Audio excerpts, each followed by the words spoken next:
नमस्कार, मैं doctor Meenakshi Verma, MD obstetrics and gynaecology, your friend philosopher and guide.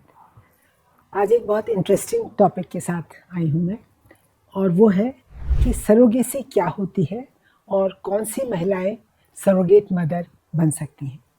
पहले तो ये जानते हैं कि सरोगेसी क्या होती है। सरोगेसी एक ऐसी चिकित्सीय और कानूनी प्रक्रिया है, इसमें दोनों ही चीज़ें इन्वॉल्व हैं, चिकित्सा भी और कानून भी। ये चिकित्सीय और कानूनी प्रक्रिया है जिसमें कि कोई महिला किसी दंपति के लिए या किसी व्यक्ति के लिए गर्भ धारण करती है, और जब बच्चा पैदा हो जाता है तो उसको उसी दंपति को या उस व्यक्ति को, इच्छुक व्यक्ति को जिसका बच्चा होता है या जो दंपति का, उनको वो सौंप देती है, और उस पर कानूनी रूप से उसका कोई अधिकार नहीं रहता और ना ही वो जैविक रूप से उससे संबंधित रहती है। उसका काम सिर्फ ये होता है कि वो प्रेगनेंसी को कैरी करे थ्रू आउट 9 मंथ्स अपने यूट्रस में, अपने गर्भाशय में, अपने वूम्ब में। ये प्रक्रिया कैसे की जाती है? इसमें यूजुअली IVF की टेक्निक से ये प्रक्रिया की जाती है।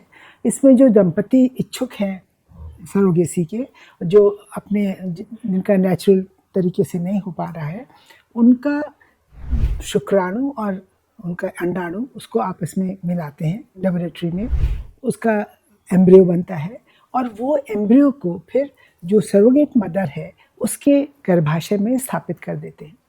जब वो टेकअप हो जाता है, वहाँ पे पिकअप कर लेता है, उस पर चिपक जाता है, फिर वो 9 मंथ्स वो ऐसे ही ग्रो करता है वहाँ पे जैसे कि उसका अपना बच्चा हो। फिर जब डिलीवरी हो जाती है तो उसको, बच्चे को फिर वापस मदर को दे दिया जाता है। सरोगेसी 2 प्रकार की होती है, एक तो जेस्टेशनल सरोगेसी और एक है ट्रेडिशनल सरोगेसी। जेस्टेशनल सरोगेसी में माँ का बच्चे के साथ कोई जैविक संबंध नहीं होता।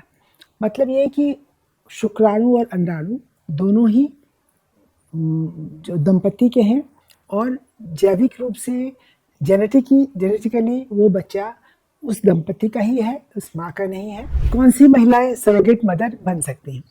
इसमें भी एक कुछ लॉस के हिसाब से है। एक तो ये है कि महिला विवाहित होनी चाहिए।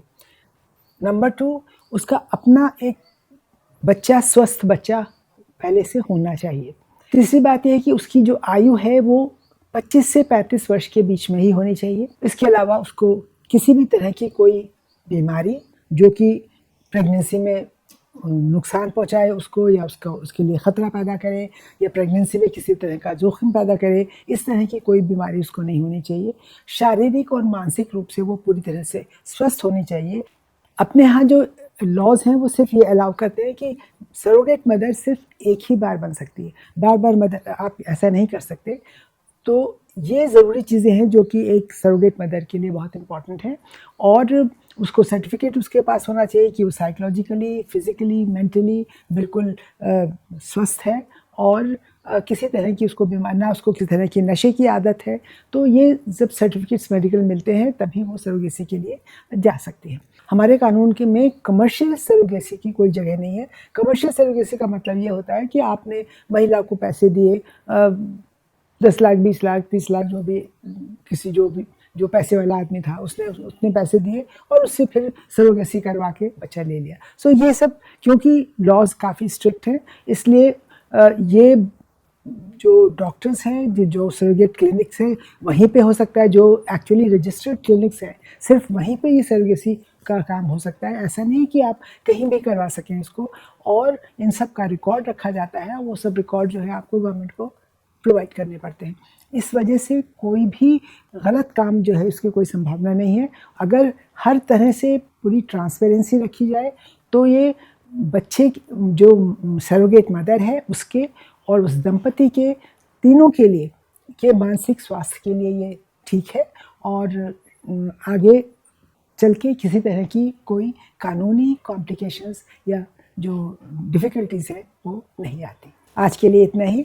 नेक्स्ट अगले हफ्ते फिर सरोगेसी से संबंधित एक और वीडियो लेकर आऊँगी मैं। तब तक के लिए नमस्कार।